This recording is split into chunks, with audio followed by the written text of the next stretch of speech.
श्री कृष्ण।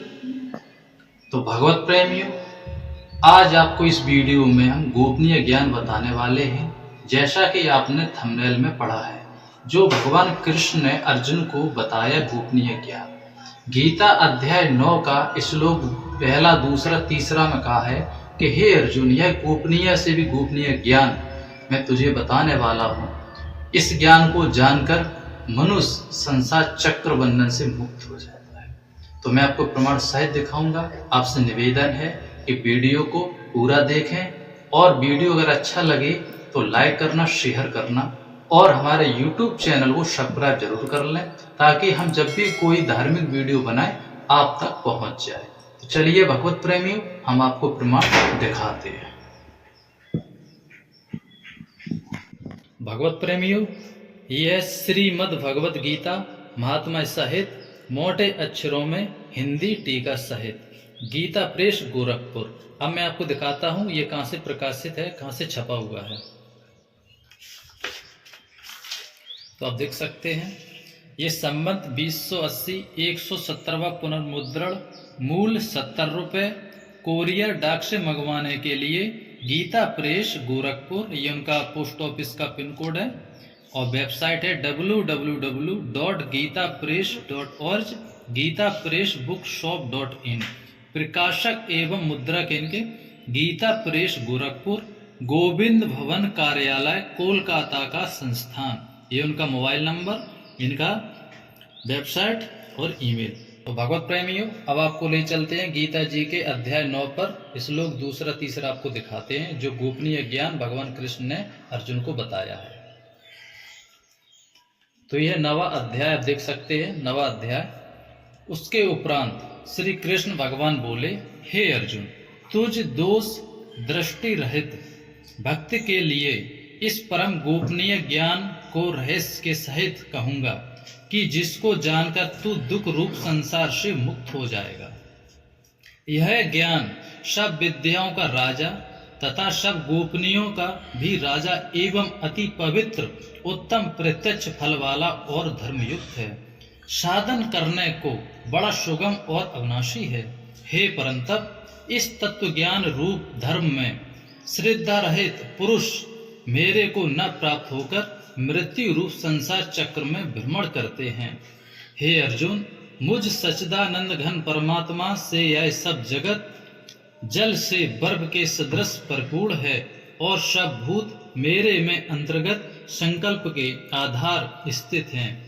इसलिए वास्तव में उनमें स्थित नहीं हूँ और वे सब भूत मेरे में स्थित नहीं हैं, किंतु मेरी योग माया और प्रभाव को देख के भूतों का धारण पोषण करने वाला और भूतों को उत्पन्न करने वाला भी मेरा आत्मा वास्तव में भूतों में स्थित नहीं है। क्योंकि जैसे आकाश से उत्पन्न हुआ सर्वत्र विचरने वाला महान वायु सदा ही आकाश में स्थित है, वैसे ही मेरे संकल्प द्वारा उत्पत्ति वाले होने से संपूर्ण भूत मेरे में स्थित हैं। ऐसे जान।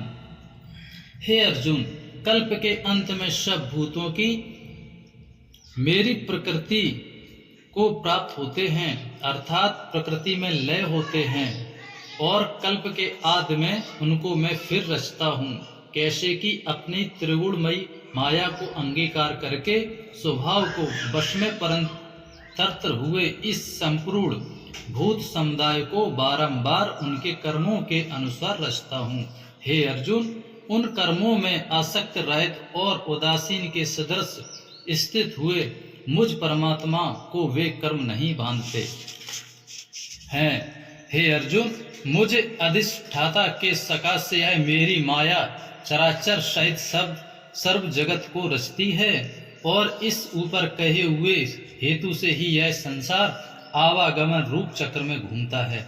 ऐसा होने पर भी संपूर्ण भूतों के महान ईश्वर रूप मेरे परम भाव को न जानने वाले मूढ़ लोग मनुष्य का शरीर धारण करने वाले मुझ परमात्मा को तुच्छ समझते हैं, अर्थात अपनी योग माया से संसार के उद्धार के लिए मनुष्य रूप में विचरते हुए को साधारण मनुष्य मानते हैं। तो भगवत प्रेमियों, ये थी सबसे बड़ी बात जो मैंने आपको बताई है। अब मैं अपने मुखार बिंदु से आगे आपको समझाता हूँ।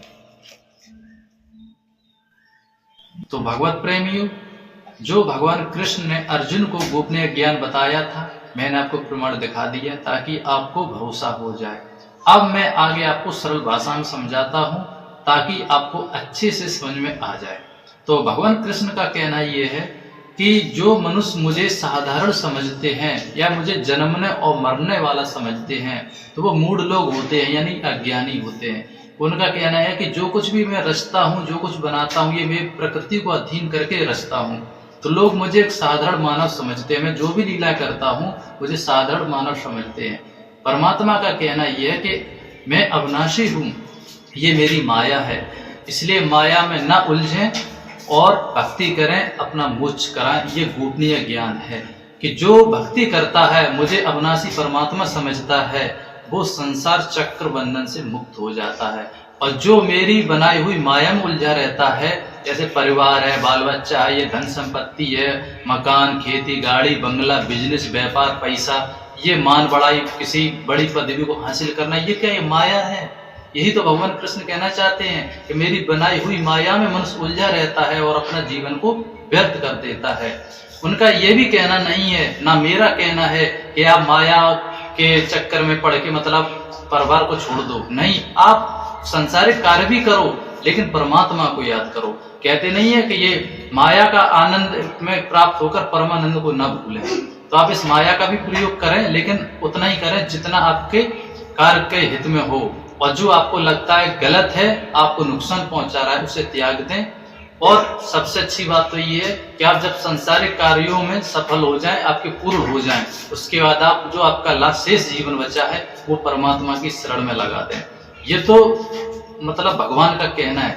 लेकिन मेरा कहना ये है कि आप जब से आप समझदार हो तब से ही प्रभु की भक्ति करें और संसारिक कार्य करें।